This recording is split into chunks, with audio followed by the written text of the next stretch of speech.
Happy Wednesday, everybody. Welcome to our seventh edition of our webinar series, all sort of helping you through COVID. We've had some great news with practices reopening across both Canada and the United States. But today we are very excited to be joined by two very exciting personalities. One is Kevin Carter. She is a senior content strategist with us at Marketing for ECPs, and Dr. Jennifer Tsai out of Manhattan, and she sort of built up her own local thought leadership. Today we are talking all about becoming a local thought leader and creating that voice that people want to hear. So to begin, as anyone who's watched our webinars in the past, I like to kick off with a little bit of an activity we call building isolationships, where I ask you a question and you guys get to return the favor to me. So I'm going to start with you, Dr. Jen. Mm-hmm. We're going to talk about this later, but everybody sort of knows you as the optometrist who built a massive following on Instagram, over 150,000 followers. And you and I have chatted recently about TikTok. So tell me, where does TikTok, what's your opinion? Where does it fit into kind of your social media realm and environment? Yeah, well, thanks for inviting me to be on this chat today.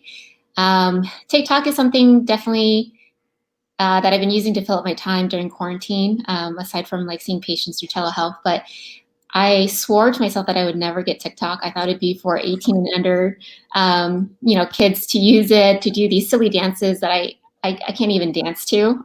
So I think I just decided to give it a try, and it just becomes really addicting when you go on there and you see that everyone's just being very authentic and they're being themselves. It's just a different sort of channel from Instagram because it's a short form video and you're just there to make people laugh or be yourself, which is different. And I think it's neat because you get to now, I guess if you are a professional and you go on there, you can actually use it to educate.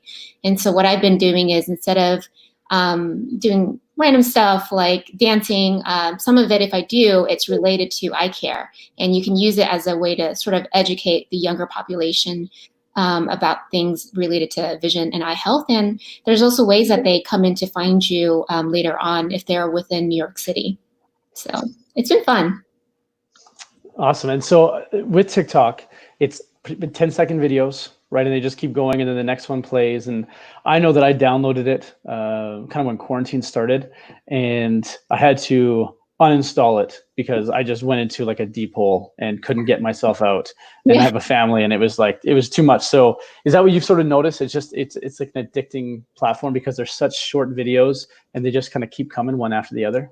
Yeah, it is very addicting. It's definitely a TikTok hole that you go to late at night, especially if you're just scrolling on your phone. But I think it's because people are being authentic with themselves, and it's not as posed as, let's say, Instagram would be, and not as formal. And you have a lot of people that just comment, and then you scroll to the next photo. I think the fact that it's just one after another makes it interesting and very dynamic. So I think that's probably part of the reason why it becomes very addicting. And then you just see all these like fun challenges that people do, and like you get looped into it too, and you want to like try it. Yeah, awesome. Mm-hmm. So Kevin.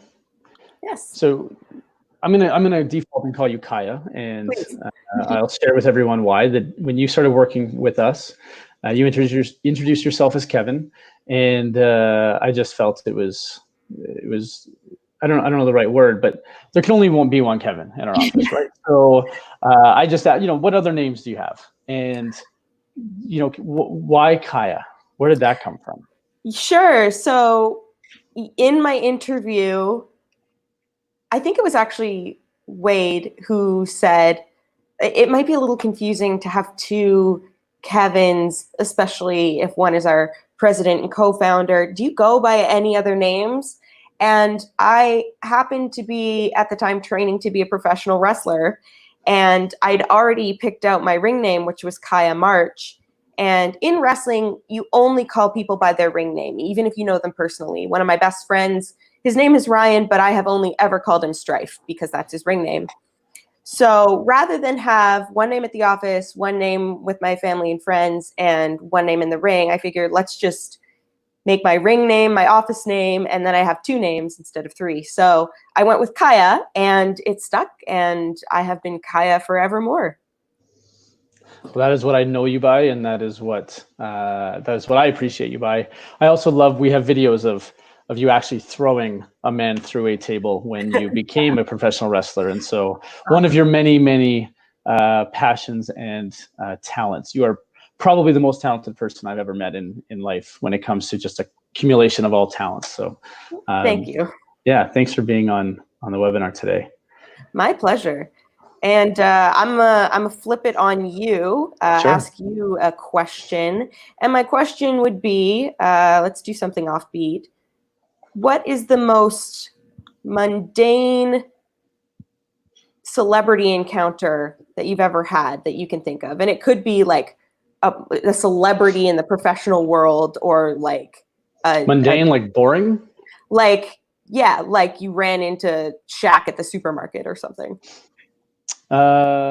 You know, probably just the one that stands out, and it wasn't mundane in a sense, but because I don't live in the world where I run into celebrities very often, was when we actually got to interview Randy Jackson at our I Innovate conference the first year from American Idol, and I got to sit on stage and interview him, and that was both terrifying and pretty exhilarating. So that was that's probably my closest one to that. So pretty interesting. Cool. Well, today is all about thought leadership, and really sort of giving you some tangible tips at home of what you can do to be able to implement some of these strategies. Kaia does help a lot of our clients, and has sort of had a podcast before. You've worked in radio before. You've really helped people build up their own thought leadership. Jen, you're the spitting image of that, and you've built up a thought leadership persona. Not only are you big on Instagram, but you're a speaker and you're a consultant, and you are asked to do a ton of these webinars. I think I've seen you speak for a lot of companies. And so we kind of get to hear one person sort of behind the scenes that have done it, and somebody that's walked in your shoes and doing that. So I'm really excited to have you guys here. Thank you for that. A couple of things just to get out of the way. This has been very popular so far. If you haven't had one done, we are offering complimentary website audits. Go to our website, marketingforecps.com, fill out the form. We will kind of just tear apart your website and let you know how you can possibly improve it and make it show up higher. We also, now that practices are relaunching, we have created 11 campaigns that you can go and download for free. So we have social posts, we have e-blasts, we have videos that you can use on your Facebook and Instagram, LinkedIn platform. So use all of that. And then the other really exciting thing that we are proud to announce is our new product called Instagram Wallpaper. Jen, we have sort of partnered on this, and I'm going to ask you about your collection later on in the webinar. But essentially the way this works is we have pre-designed these amazingly beautiful collections of Instagram wallpapers. And if you're an eye care practice that wants to bolster your Instagram, but you don't really want to, or you don't have the time or energy to put into building this, you can subscribe and we will auto-populate based on whether you are family-focused, fashion-focused, or medical-focused, both vision therapy and dry eye. So we have 8 collections, and you have a collection that you've sort of built and designed. And so we will dive into that one sort of at the end, and we're really excited to talk to you about that. Yeah. I also want to say a big thank you to our sponsor, J&J, Johnson & Johnson Vision. They have been instrumental in helping us put together the content and ensuring that we are just creating something that we kind of collaboratively believe is valuable to the market right now. And so a big thank you to them. We just couldn't have done this without their support. Tomorrow is our last webinar in the series. It is happening tomorrow at 7 p.m. Eastern. This one is called Never Look Back. It's all about relaunching your practice with success and building a sustainable sort of safeguard for any future crisis. I'll be moderating with 3 esteemed panelists, Dr. Kent Preet, Dr. Wes McCann, and Dr. Kyla Hunter. And you will hear from your peers regarding what they've done to reopen, what they're seeing, and some of the procedures and policies and thinking that's going into place to make sure that you open successfully. So that is tomorrow. If you haven't registered, again, go to our website and you can register there. So Kai, I'm going to start with you on this one. And let's just start with the basis. What, in your opinion, is thought leadership? Thought leadership is a tricky thing to define because it can mean different things to different people. I really like and really resonate with Denise Brousseau's definition. She talks about it in her book, Ready to be a Thought Leader. And she says, thought leaders are the informed opinion leaders and the go-to people in their field of expertise. They are trusted sources who move and inspire people with innovative ideas, turn ideas into reality, and know and show how to replicate their success. I think that's a really good way to demonstrate it's not just about having ideas, it's about making those ideas public and visible and attainable to your peers, your clients, whoever your audience might be. Okay, so that's the kind of long-winded definition. Mm-hmm. Tell me the so what. Sure. So we know what thought leadership is. What's the benefit of that? Putting a lot of time and passion and energy into becoming someone that your industry trusts or your clients trust or whomever, that takes some time. And so you kind of have to explore what the benefit of that might be. And you can kind of break that down into two sort of types of thought leadership, or two sort of elements of thought leadership from a strategic standpoint. So the purpose behind your decision to pursue thought leadership could be that you want to build your professional legacy. And when I'm talking about professional legacies, I'm talking about people like Simon Sinek, Mark Zuckerberg, Elon Musk, Steve Jobs, any of the great innovators, and they don't necessarily have to be in technology, but those are the ones that sort of come to mind. Building your professional legacy means you're making a mark on your industry. You want to highlight issues within the industry, maybe change the way things are done. You want to combine some of your passions with some of your professional skills, and you want to be able to influence people. That can sound a little bit nefarious, but it's not. It's perfectly natural to want to share your ideas. All of us have good ideas. It's perfectly natural to want to share those ideas and help people become better versions of themselves. So that's what I would consider the professional legacy motivation behind thought leadership. But there's also the digital legacy that I don't think gets enough attention. When you're creating your digital legacy, you're demonstrating what we call EAT, or expertise, authority, and trustworthiness. Google really values these things. To make a very long story short, a while ago, they implemented something called the Medic Update, which means anytime you're making or promoting your money or your life content, things that could alter your finances or your health or parenting, anything like that, you have to demonstrate that you're someone who knows what they're talking about, so that the top ranking items on Google aren't things like, here's how avocados can make your life better in every ostensible way. It's about making sure that the top results on Google are qualified. So by building a digital legacy, you can demonstrate expertise, authority, and trustworthiness, which makes Google more likely to rank you higher. It also means building up your own name. People are more likely to trust professionals if they recognize their name. It's like Dr. Jen was talking about. People see her on TikTok. They might be more likely to wander into the practice because, oh, I know her. I've seen her on TikTok. There's incredible value to that, to having your name out there, not just the name of your practice, but your name as a professional. And then, of course, if we're demonstrating expertise, authority, and trustworthiness, our organic search rankings, where you land in a Google search, that's going to improve.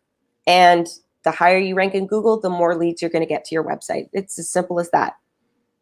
Okay, so if I combine these two things, and we say, the big why behind do I care about thought leadership is, number one is you can be found more often, and that's sort of on the right-hand side. So search engines, if they value you as a thought leader, they'll show you higher, and you'll be sought after.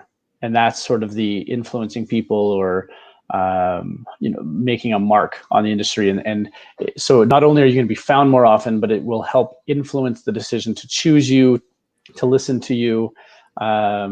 Is that kind of what I'm putting together here? You're going to be found more often, but also sought after more often. Is that fair? Yeah, absolutely. Your name is going to mean something to consumers. So that's exactly right. That's actually probably the best way to put it. You're going to be found more easily, but you're also going to be sought after. Okay, so when you think about in eye care specifically, where do you see some purposes? So like, what are people wanting to create thought leadership about? Mm-hmm. One of the main things that people really want to be known for is dry eye. People really want to be known as the expert in dry eye in their area, or children's eye care is another really important and popular one. And these are really valuable things because they're things that there's a lot of buzz around. We're hearing a lot about them, but we're not actually necessarily hearing why it matters. We're not necessarily hearing enough that, yes, your child's vision will impact their performance in the classroom, but it's also about hitting developmental milestones, which can impact basically the trajectory of their entire life. So anything that drives importance behind things that the public may have already heard, but may not have fully registered how important it is or why it's important, those are really common starting places for thought leadership. And last week we talked all about brand. It's building a brand kind of beyond the logo and being known for something and creating that unique selling proposition that's, you hear the USP, it's thrown around in marketing a lot. Thought leadership is really just a term to put around this. It's creating a brand and about your practice, or creating it for you as an individual doctor, so that you find the right type of patients. You can do more of what you're hoping to do. It's also a way to differentiate yourself, right? Between everyone else that's in your area. Is thought leaders really are sought after. People want to go and see them because they're the expert, especially in an industry where trust matters. And anything in healthcare, trust really matters. And then you talk about your eyes, which is now we're talking really important when it comes to healthcare. I love this. You said you put this together, thought leadership. Or maybe can you just kind of give us a little bit of overview of what you're meaning here with this? Yeah, so you actually brought up branding, which is an excellent segue into this point. It's easy to get confused between building your practice brand and what thought leadership could mean. Thought leadership needs to focus on the person. It's not necessarily about, at my practice, we are pioneers in dry eye treatments. It's about, as a professional, as an optometrist, I am committed to staying up to date with the latest research on dry eye disease. I'm committed to educating my patients to a higher degree about dry eye disease. It means putting your name, your face, and your voice out there. It's about the individual more so than you could call it corporate brand or the business brand. So it's a little bit different from branding. It means putting yourself in the spotlight, not in a self-serving way, but in a trustworthy personality sort of way. Okay, Dr. Jen, I'm gonna kind of flip over to you here for a minute. Does all this kind of ring true to you and what you've noticed in your career and sort of building up your thought leadership? What was the purpose behind you creating your thought leadership? I totally agree with her, what she was saying about putting your voice out there.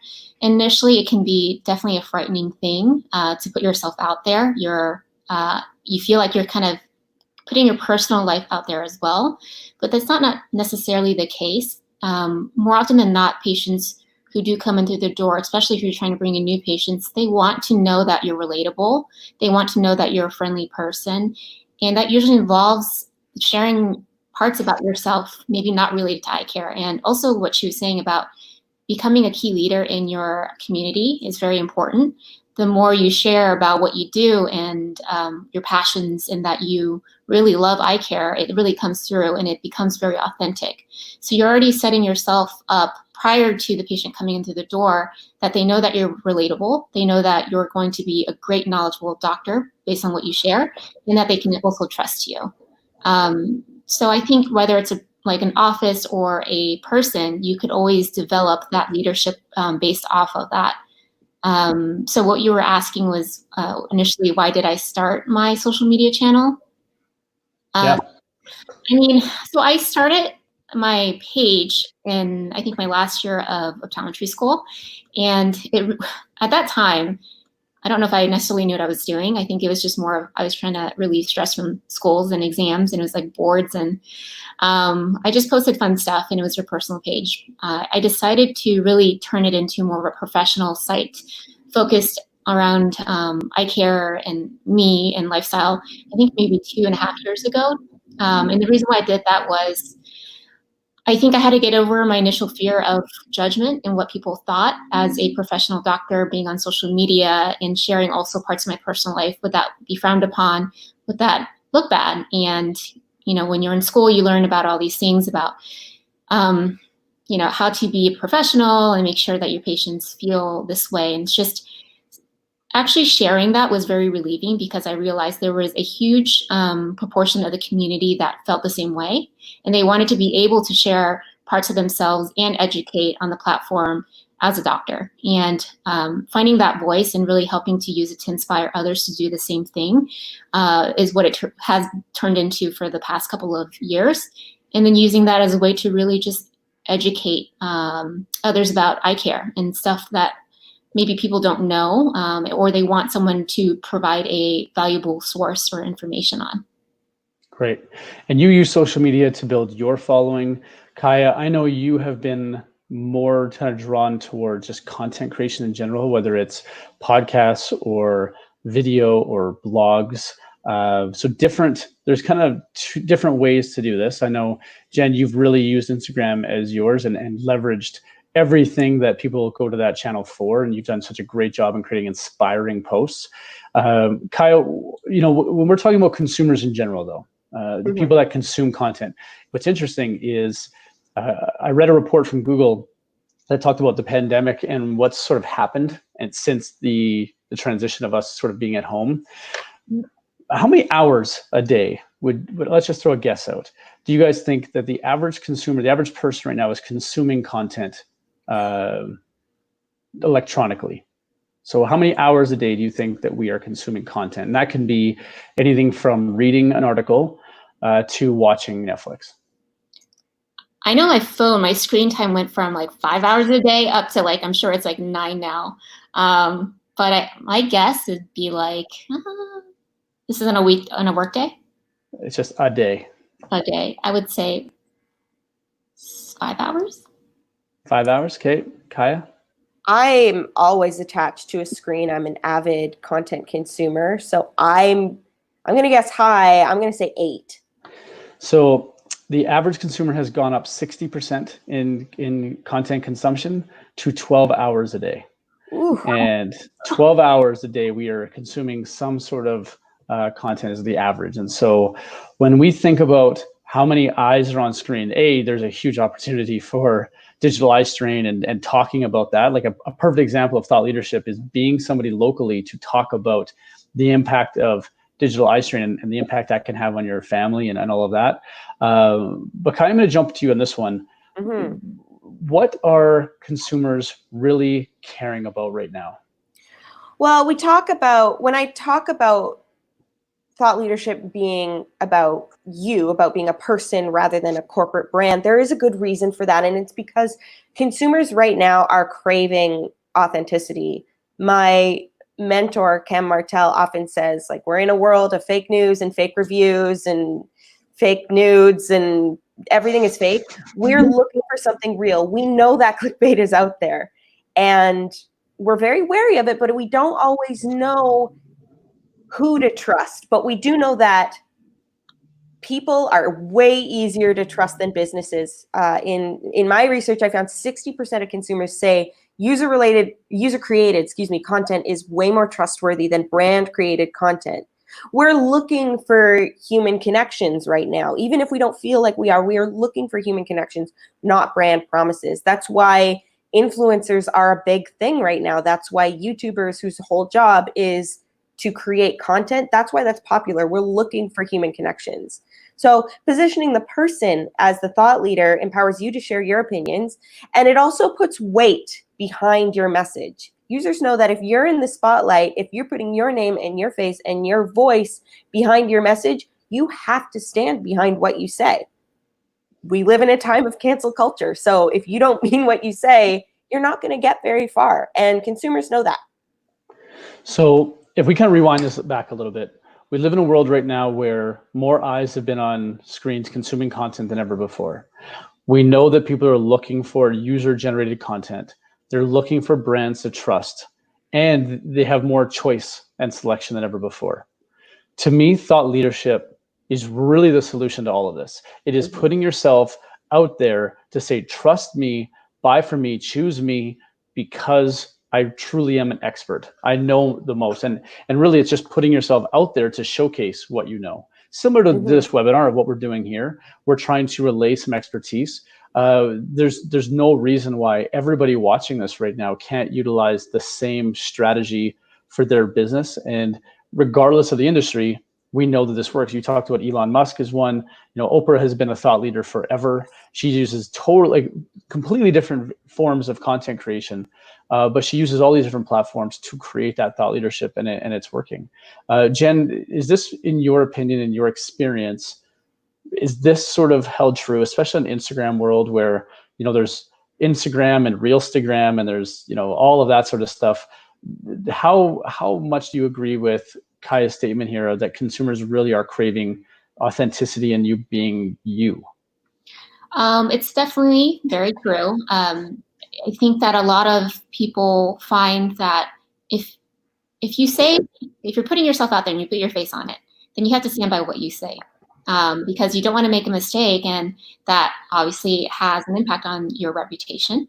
And so by default, having a face in a brand and putting yourself out there, you're always going to actually stay up to date, because you always want to be and continue to want to be a thought leader and to provide the most up-to-date information, the correct information to whoever follows you, because you kind of feel like you have a responsibility.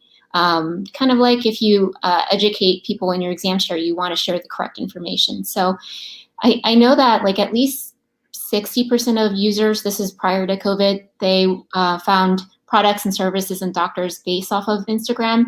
I know that like 70 to 80% of people follow business accounts.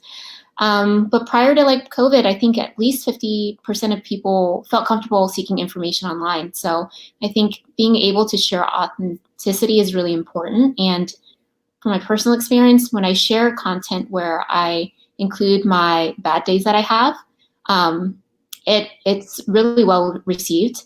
I get a lot of messages and I get a lot of thank yous saying, hey, I related to this. This happened to me. And it's nice to hear that, you know, someone else is going through this too, and to hear how you're managing it. So it helps to be relatable and to be authentic. And if you're not, they can tell. And I just want to, before we kind of get on to any other points, I just want to stipulate, Kevin, you mentioned very briefly, you know, learn from me, hear me, buy from me. Sales can absolutely be a motivation behind thought leadership, but if that's what you're leading with, no pun intended, people can see right through that. If you're putting out there, I'm trying to think of an example, of course it's not coming to me, but if you're putting out there basically just advertisements, consumers can see that. The most effective way you can connect with people is to give them information for free. This webinar is a great example. Yeah, we will be like, hey, look, you can get your, you know, you can look into our new Instagram product, but also here's some information for free that's just useful to you.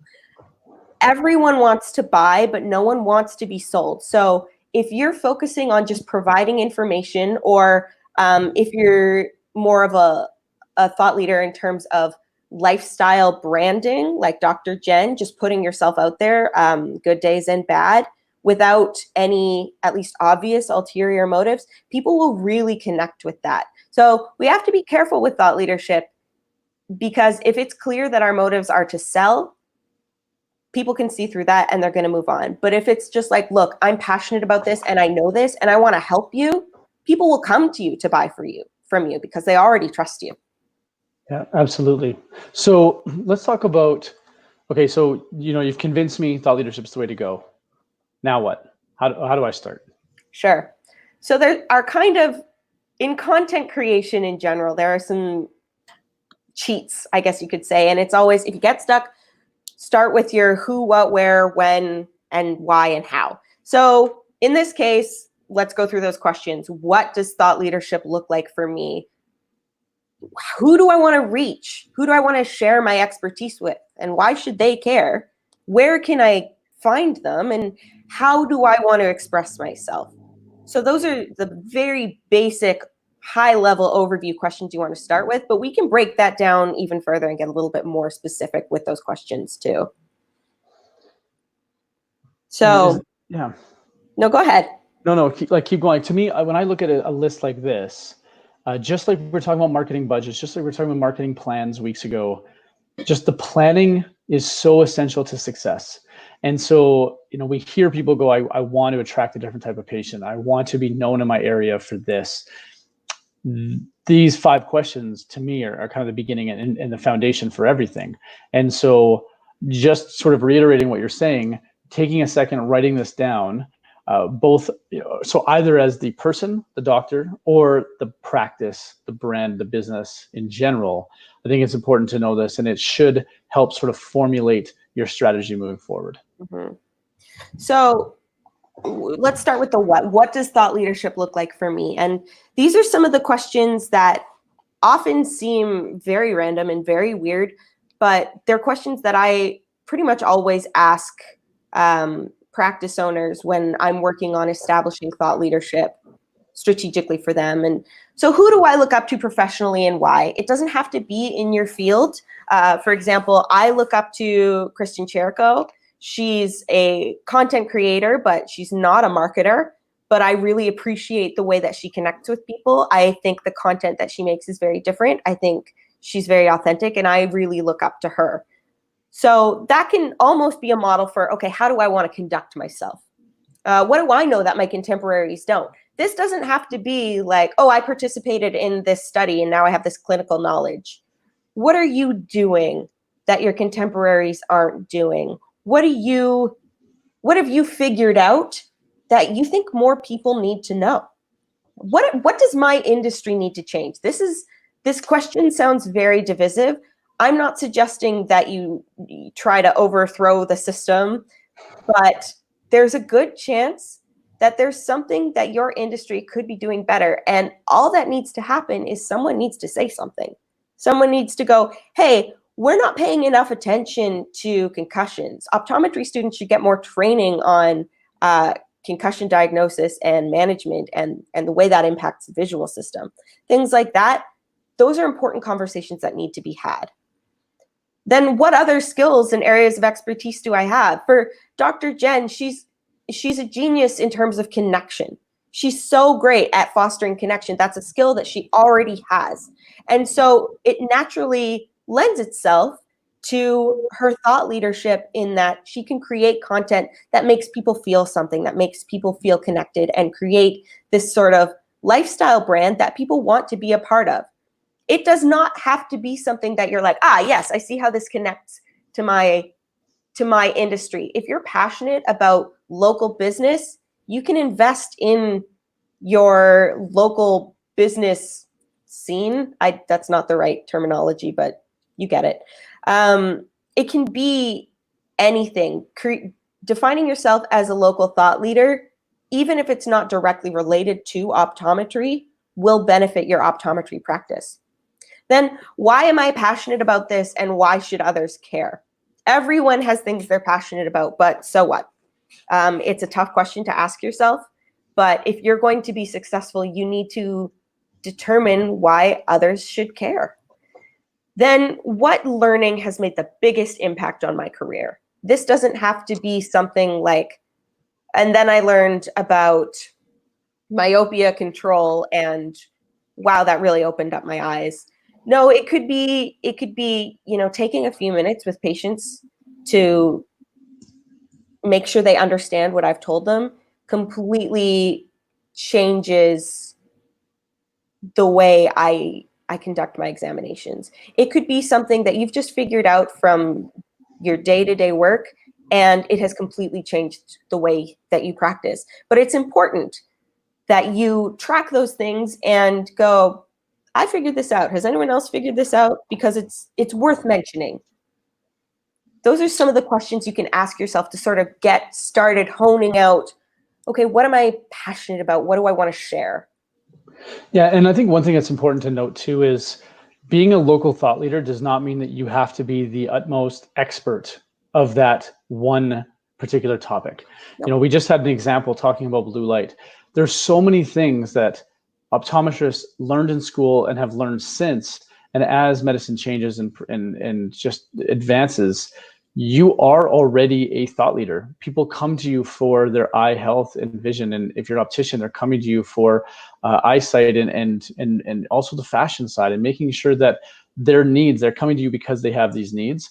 And so local thought leadership it really just means that you are sharing expertise of things that you know locally in your area, and not trying to be Oprah or Elon Musk, which is global. We're talking about really honing that into local. And so all of these things that come up in the exam room, the same questions that come up, people are typing these in Google, they're going to YouTube, they're trying to find answers. And we had Dr. Joe Allen on earlier in the month talking about, you know, he built his YouTube channel by looking at what are people searching and then creating a video about it.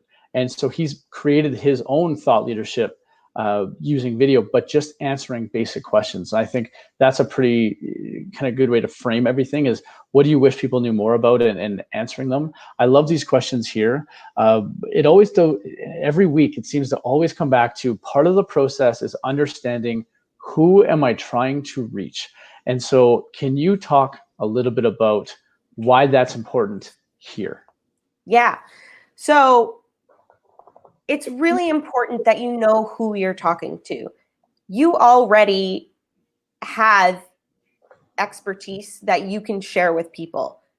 By nature of being alive, you have experiences that no one else has. You have knowledge that no one else has, or some people may have, but you might be better at communicating. You're already an expert in your field. Now, who would benefit most from your insight? And remember, we're starting on a local scale, so you can think, you start simple. So, okay, would patients benefit most from what I have to say? What about other practice owners? Do I want to talk about my experience starting a practice and everything I learned? One of the things I encounter a lot is people go, okay, well, how will that get me more patients into my practice? If I'm helping other practice owners, how does that actually build my business? Google knows that. If Google knows who you're talking to, that sounds very unsettling. But if you're creating content to educate anyone, Google knows that. And if other optometrists are learning from you how to be better optometrists, Google goes, whoa, this person clearly knows what they're talking about. Okay, we're going to boost them in the rankings. It's a long game. It's not an immediate thing, but it does have an overall impact. So even if you're not strictly, okay, how do I get more patients into my practice as part of your thought leadership strategy, it will have a trickle down benefit to just generating leads, driving traffic to your website. So do I want to talk to practice owners, or what about business owners in general? Do I want to talk about local businesses and the importance of that? Or maybe opticians. Do I want to talk to opticians about like why we should be educating patients more on lenses rather than just being like, okay, here are your stock lenses. Do we want it to be new optometrists who are just out of school? Like, here are the things you should learn about professional conduct, or established optometrists who might have not really looked into any of the new research that's occurred since they graduated school. Or parents, do we want to talk specifically about pediatric eye care, or even brand representatives, how to actually pitch lines or whatever to optometry practices or optical practices and get their buy-in? Or it could be anybody.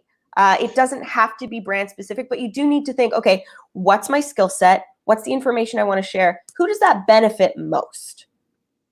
Right. And I know, like, we've done this for some practices that are focusing on sports vision therapy. And you're saying, okay, who do I want to reach? It's parents of athletes, it's coaches, it's community associations, it's the athletic associations. And so you kind of narrow it down, and that helps you kind of frame your content. Dr. Jen, in your thought leadership, who are you trying to reach? What is your kind of demographic of who you're creating content for? So these are things I definitely had to thoroughly think about well before starting any sort of brand. And I guess the important thing to know is that you can have your personal brand and it can be separate from your optical brand. And maybe there's a reason you want to do that. And for example, the cold start that I have, the practice is called Line of Sight. On that channel, there's none of me. You can't even tell that that's my store because I'm not in there at all. And there's a reason why certain offices may choose to be that way. Maybe in a couple of years, they may not be the only doctor practicing in there. And if you end up tying a place to a doctor, you have to be aware that you're doing that when you initially start something like a brand. For my personal page, I knew that starting off, I had in the beginning a lot of followers who were not business owners, not in optometry in the very beginning. They were people who found, because it categorizes when you're in a specific city, similar to people who are in that area, you show up in the Explore feed. So there's a lot of people who are like young professionals who live in the city in New York or LA, and that's what my demographics was. But over time, once I started sharing more information about businesses and I talked to students at schools, I had a lot of students who followed me and a lot of business owners and optometrists. And so you get a blend of everything. And I guess you really do need to think about the purpose of it. What are you creating the page for? And the reason why mine is focused more on lifestyle, at least my personal page, is because you're appealing to a little bit of both patients and people within the community, as well as certain posts are targeted towards students and certain ones are targeted towards business owners. So for me, it's a blend of everything on my personal page, but that doesn't have to be the case for other pages. Like my Carrot Eyewear line is not focused on me at all. I'm not in there at all. And it's focused on a younger demographic who's looking more focused on influencers and e-com and trendy styles of frames. So I think it depends on what your goal is. And I think when you start a brand, you really do need to think about that. But I can tell you that regardless of whatever method you choose, it's worthwhile at the end. I mean, I know that since I started it, I used to see like 8 to 10 new patients a day just come in through the door, booking appointments with me before COVID. So wow. I think that's a high number. And I wouldn't say that it is attributed to just social media alone, but it is part of the whole picture. Yeah, absolutely. So now that we know who we want to reach, how do we actually reach them? Where do I go? Sure. And this is kind of really a fun exercise in creativity and critical thinking. You can start with social media, Facebook, of course, Instagram, all that fun stuff. But then you can kind of take it to the next level. LinkedIn is a very underused resource and a great way to become part of the larger conversation of your industry. Again, when you're sharing information that is useful to other professionals in your industry, Google takes a note of that. Okay, if other optometrists trust this optometrist, they are clearly a good resource for information. So now anything with their name on it, Google is more likely to trust and elevate. So then you can get more specific. So these are just 3 examples, but okay, let's say we're talking to optometry students. Let's start on Facebook groups. Okay, so Waterloo University class of 2022.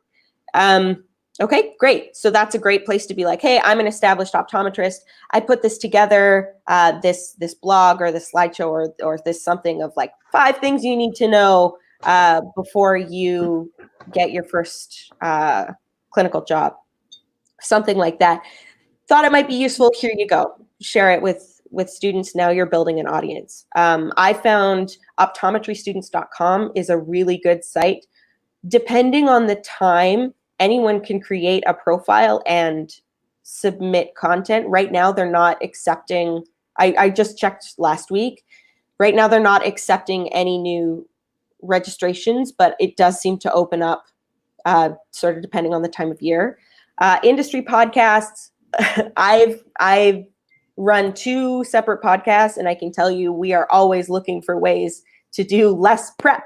So guests on podcasts are a godsend. So feel free to reach out to industry podcasts and be like, hey, listen, I'm working hard in this area. I'm developing XYZ in this area. I'd love to be a guest on your podcast. The worst they can say is no, thank you. So reach out to podcast creators and see if you can get a spot on there. Industry magazines are a great resource too, because even though they are a print resource, most of them have a digital issue as well. Your name will appear on that, and Google will recognize that. And of course, other professionals will recognize that, and students and what have you. And that's a great way to elevate your name. You know, and you can kind of go down the list in a similar way for parents, parenting blogs and publications, events, like trade shows, or even if you're part of a play group, if you're a parent and you're a part of a play group, be like, hey, listen, would you guys be interested in like maybe a presentation or like this thing that I wrote about, you know, signs that your child is on track developmentally, like visually in terms of development, anything like that. Kevin, were you going to say something? Yeah, what I was going to use is Trudy as an example. So one of our co-founders and my business partner, Trudy Sheree, which I'm sure many of you know, is, you know, I look at this list, to me it just rings full of Trudy. And, you know, things that she's done, she's joined every Facebook group. She's built up her LinkedIn to, I'm sure she'll correct me, but thousands and thousands of people connecting all types of eye care professionals.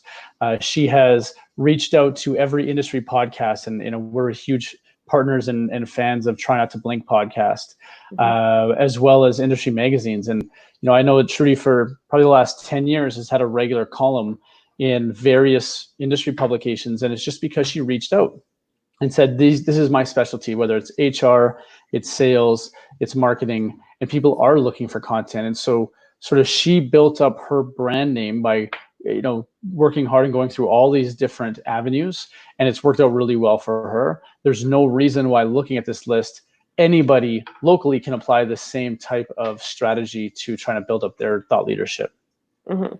Yeah, this is just a list of examples. You can really go anywhere with it. So then, okay. Yeah. So then, like, how do we express the opinion? So now I know who I want to reach and kind of where I want to reach them. The question we always get is, people typically think thought leadership is a blog. So is it? Can be. It can really be. There are practically limitless options for expressing your opinion.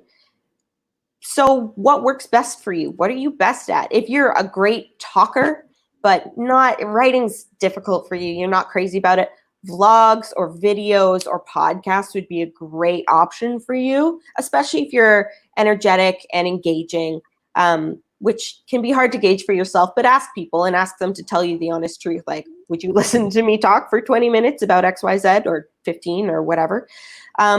If writing is a strength of yours, yes, write blogs.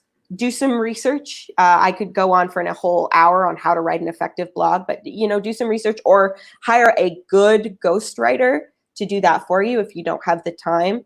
Infographics are excellent ways to communicate information because users today tend to scroll and scan, and infographics just lend themselves to that naturally. So if you can make infographics yourself, those are awesome. They're super shareable. They always wind up on Pinterest, which makes them easy to find. Those are great options. Like I said, magazines or just publication articles. That's a great way to get your name out there as a trustworthy source. Or speaking engagements. If you have the opportunity to speak somewhere, do it. And if you can, video it. And if they'll let you, post the video so everyone can see, look at all these people listening to my expertise. You can do almost anything with it. You just have to find what is the most effective method for you to communicate your opinions.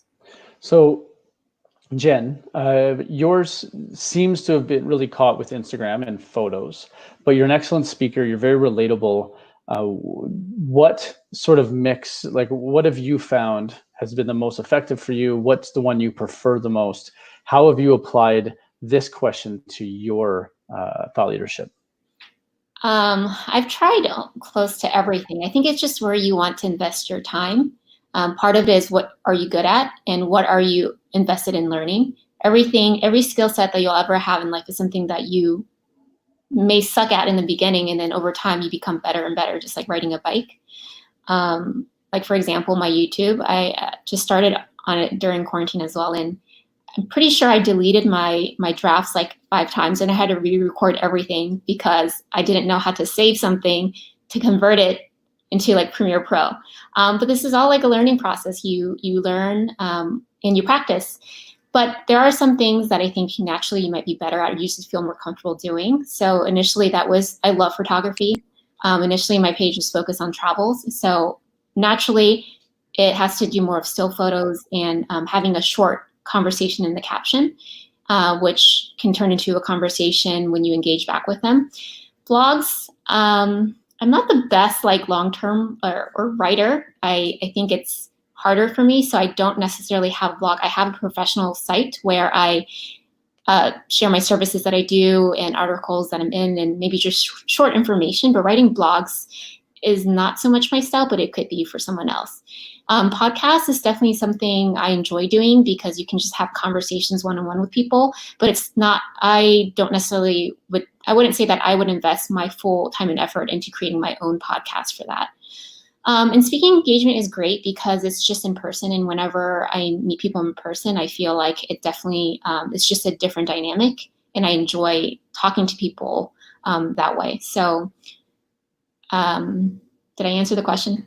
Oh yeah, absolutely. So now I want to talk about production value. Like we when we had Joe on, he was talking about the camera he uses and the audio he uses and all of that. Kai, you created this slide. Can you talk a little bit about production quality? Yeah, one of the biggest barriers for people when they're like, I don't know how, and I don't have the tools to create good quality content. Production quality isn't everything, but it does matter. There are plenty of free or inexpensive tools that you can use. If you're shooting video, most phones have a good enough quality camera to at least get you started. If you do want to invest in a decent microphone, I use the Blue Yeti. I really like that one. But there are more inexpensive microphones like the Blue Snowball or I think it's called the Blue Icicle. But you can get loads of decent microphones on Amazon. Just take a peek at the reviews. If the reviews are overwhelmingly good, then it might be a good bet. Canva is a great resource that's either free or very low cost to create your own graphics, social media posts, things like that. Grammarly, if you are writing, download Grammarly, at least the free version. If you can swing it, I would recommend investing in the premium version. It's just, if you have a typo or even just a poorly worded sentence in your content, it can really destabilize your credibility. So I would highly encourage you to get that. Audacity is a free tool to edit audio. It's super easy to use. I've been using it since I was 16. GIMP is a free tool that's similar to Photoshop, doesn't have all the same functionality, but a lot of it. Movavi is a free or mostly free video editor. And Video Blocks is actually a resource that we use at Marketing for ECPs, which it does cost money, but it's incredible value. We use it for stock video. There's some stock photography on there. You can get video transitions and animations templates on there, and not unlicensed, Creative Commons music, so that you can use that in videos and what have you. These are all great resources, and if you do a little digging, you can find more that work for you. So don't let production quality or fear of production quality stop you from pursuing content creation. Love it. So I'm going to jump over to Jen here in a second and ask you a few questions. But Kai, can you give us kind of your big takeaway here in terms of thought leadership? Yeah, so if I had to boil all of this down to one thought, because it's a lot of information, you can't buy thought leadership, but you can build it. And you really just have to start by asking the right questions, which are this: what matters to you? Why should it matter to other people? Who needs to hear your message? And where can you reach them? And if you can answer those questions, you've already built an incredible foundation to become a local thought leader. Okay, thank you. Jen, so looking at your thought leadership in your Lisa's platform, the Instagram platform, over 150,000 followers on Instagram. I'm guessing that didn't happen overnight. So let's talk about, what are some tips that people can implement if they're trying to follow in your footsteps? Yeah, so I had put on there, think about these three E's, which is to educate, empower, and entertain.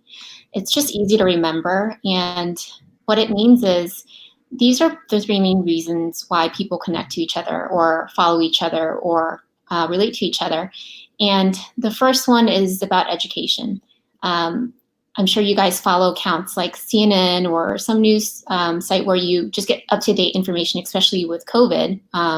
You have a trusted source that teaches you information that you know is up-to-date and is correct. So it could be you could have a site focused on education. As a doctor, you can provide valuable information about eye care and vision. And the second one is empowerment. You are someone that someone looks up to, a leader, an inspiration. And it could be someone as big as maybe Michelle Obama to someone as, I wouldn't say it's small, but someone that's more within a community, like an optometrist or a dentist or someone within the community.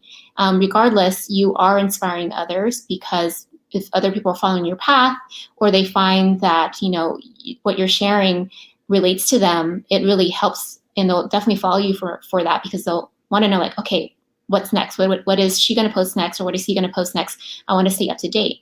And the last one is entertainment. That's just following someone fun, that's interesting, that's funny. So I don't know who you guys follow for like entertainment, but I'm sure there's like a huge list of people that you guys just find entertaining. Ellen DeGeneres is a big one. James Corden. Yeah. So these people are great. I mean, like, I know that Ellen, when they had to shut down the studio so she couldn't go in and record, I think she just started doing it on her Instagram. And so she would have these phone calls where she'd call these like celebrities that are her friends, and she would have conversations with them about how she like mailed them flowers, or like, what are you up to? And she had a conversation with Michelle Obama, and it's just very engaging. It's very funny. And it's entertaining. So I do think that people do connect to the human behind the brand. And so it's really important to just be authentic and be yourself, and to tell a good story. Because that way you can build a trust, just like you talk to your friend. So what about people that aren't really looking to build a personal brand, but they are trying to build one for the practice? What do you say to them? Totally do it. I think that that's a great idea. And it doesn't always have to be focused around you. Like I mentioned, my Carrot page, I also had to grow that from the ground up. It was even harder because it wasn't really focused on me, as well as the Line of Sight, which is a completely different persona. It's not focused on me either. So having to grow that from the ground up, I can say that it's still worth it at the end. With Carrot, it started at 0, and it's probably like at 11,000 now. And it has its own type of followers that are completely different from people who follow me. And it can definitely be done, and it's important because you should recognize that any sort of social media channel is like a free marketing tool. I would say that your social media page, everything used to be your resume. You would turn in a resume when you applied for a job. When you graduate, you get a diploma. Everything's digital now. But I think a patient can find you and judge you based within like 30 seconds of Googling you. And they can find out exactly where you went to school, what patients think about you in reviews, where your Yelp is, your professional site, and kind of tie that all together mentally and figure out if they want to come to you or not. So having a good representation online is really important. And plus it's free. I don't know if a greater way or more valuable way to sort of build up your brand. And it does take time, and it does take a lot of effort. But for a store or an office where it's not focused so much on the owner or the doctor or the optician, you can share services that you offer that are specific to you, that maybe in your community isn't as common. For example, I do a lot of ortho K. I do a lot of specialty contacts, dry eyes, and myopia control. So this is something that I would share on my optical or my practice site. You can share the new frames that you have in style, and you can talk about what's the best frame shape for a face, or talk about sort of what are the new styles for spring. These are things you could also share as a sort of leadership for a practice. Just anything that makes you, I guess, unique to your followers. And then that way you can build recognition in your community. And it's important because it also creates a network of referrals from other specialties. A lot of small businesses are focused on building relationships with local businesses, and by being seen as a leader within optometry to local companies and other doctors, they're going to refer their patients to you because you're the first person that they think of when they think of an optometrist in the area. If a patient comes in for, I don't know, like a gyno exam and they're like, oh, my eye is blurry or something, you would send them to someone that you think about. So I think being able to provide someone with valuable information that's free in exchange for something which is very invaluable, which is their attention, which we know is very short these days with everything being online. And then what about a common pitfall that you kind of want to warn others against? I think one common pitfall would be to focusing on what other people's success looks like. And it's very easy to be caught up in that, especially on social media. This practice looks like they have it all, or this person looks like they took this path to become successful. That doesn't mean that's the path that you need to take. So I wouldn't worry so much about copying others, but more focus on knowing what your purpose is going into it, building up the intent and sharing that purpose or the passion and being consistent with it. If you try one path one day and then you do something else the other day, you just aren't being true to yourselves, and I think people can tell. I would say that it's fine to find inspiration from other people and see what they do that makes them successful, but try to use that and try to see what you can take from that to make it your own, instead of just, okay, this person posted this photo just like this and this caption, so I'm going to do the same thing, because it's just not going to work that way. And the other one is just the 1% rule, which means like small changes that you make over time to become 1% better each time. So I think a lot of people get discouraged when it comes to social media because it's a long end game. It's not short. It doesn't just happen. You wake up and you buy like 100,000 followers. That's not going to do anything for you. They're not coming in through your door, right? And it's being consistent and making a commitment to do it every single day. Just like you went to school for many, many years and you went to all your classes to become an optometrist, and it takes time to grow that and nurture your network. And it can be time consuming, but if you put in that effort every single day, you will see gains over time.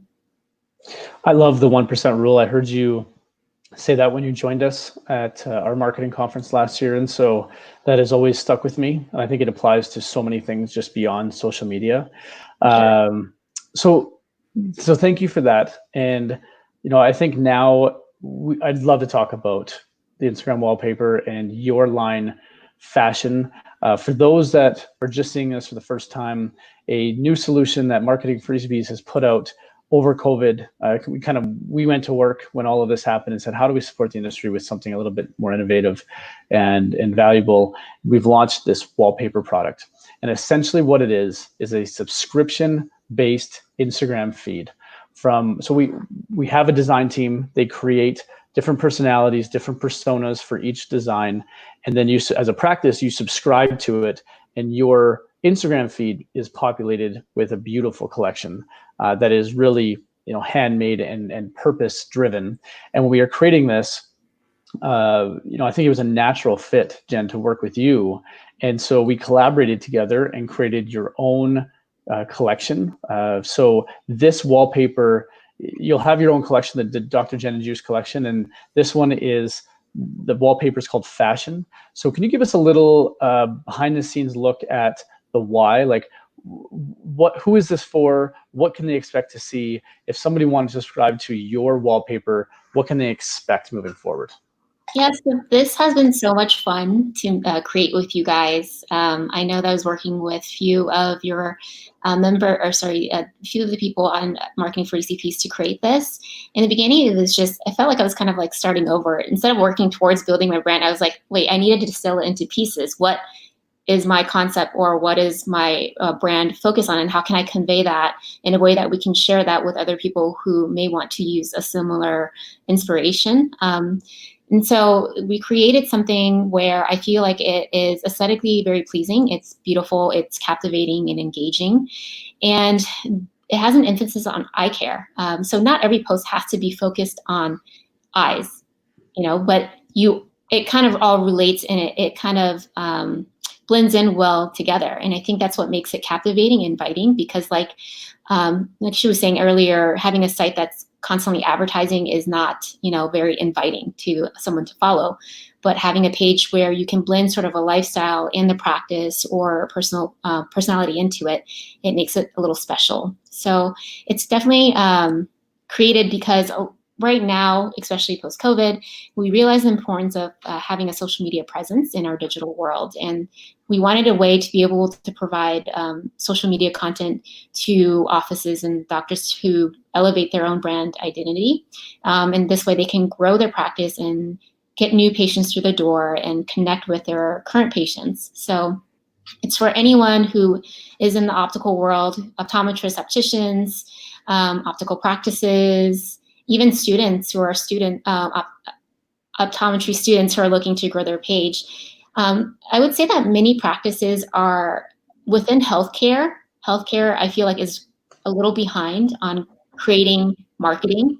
I don't know if that has to do with the fact that it just is not within our nature, we didn't learn that in school, we didn't go to business school, or if it just feels like we need to separate business from being a medical doctor. Regardless of the reason, I think it's just unfamiliar. And I think part of it is that it's very time consuming. And that you have to be consistent in posting. You have to consistently do your research and produce a new photo or image every time. And it's just hard to maintain, or sometimes it's even just hard to grow, especially when it's so saturated. But I think that having something like this where it's easy, it frees up a lot of time so that we could focus on our primary goal as an office or a doctor, which is to see patients, because it does it all automatically for you. And I think it does elevate your store's practice, because it's focused on sort of a wellness feel, and it's focused on fashion forward and luxury with a blend of wellness. And personally, I think hire like an employee to do social marketing on its own is going to be quite expensive, probably like $50,000 to $80,000 just to have someone on your staff full time doing just that. I know that creating my page, it takes up a lot of my time. So having something like this, if I were a doctor full-time and I just don't want to focus my entire energy on it, it seems very easy to use, and it seems like it would be a great idea. Cool. We did have a question asking about how they can kind of drip their own authenticity into something like this. I think the idea of a wallpaper really comes down to utilizing pre-created, very specifically thought out a grid, and it does change with the season. So as we go into summer, it will kind of form into summer posts and fall and winter, and then you can really layer in the stories. The Instagram stories can be where you show that real personality, and we know that there's so much engagement in stories, so it's a great combination between the two. So very exciting. I love your design. It's just absolutely beautiful, and right now we have the first 12 posted, but we have 36. They all look amazing. If you're interested, the website is marketing4acvs.com/wallpaper. You can browse the different wallpapers and contact us, but Dr. Jen's is up there. Just to finish out today, thank you guys for allowing us to go over the 60 minutes here. We have a complimentary website audit that you can find at our on our website. We will sort of tear apart your website. We look at unique content, we look at unique design and all the elements that make a successful website. And then we give you a live sort of meeting where we review the results with you. We've created 11 different digital relaunch campaigns for your practice reopening. You can go on our website, download them for free, throw them up on Facebook, LinkedIn, Instagram, your website. All of that is just great content to sort of launch.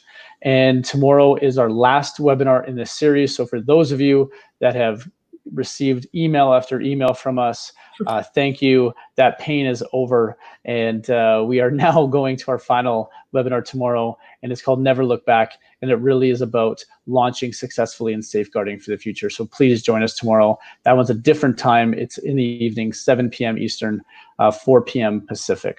So thank you, Dr. Jen. Really appreciated having you on. Thank you, Kaia. Especially Kaia, for those that don't know, and you probably, why would you? Kaia was in Australia when all of this happened with her husband, and they are sort of stuck there. So in Australia right now, it is 5 a.m., but she started this at 4 a.m. and had to get up at 3 a.m. her time. So you look beautiful always, but especially for 3 a.m. And thank you for getting up and having the energy you've had in this. It's been a fantastic hour with both of you. Thank you for sharing your insights, and we really appreciate it. Thanks for having us. All right, we will see you guys tomorrow evening with the Never Look Back webinar. Have a great day.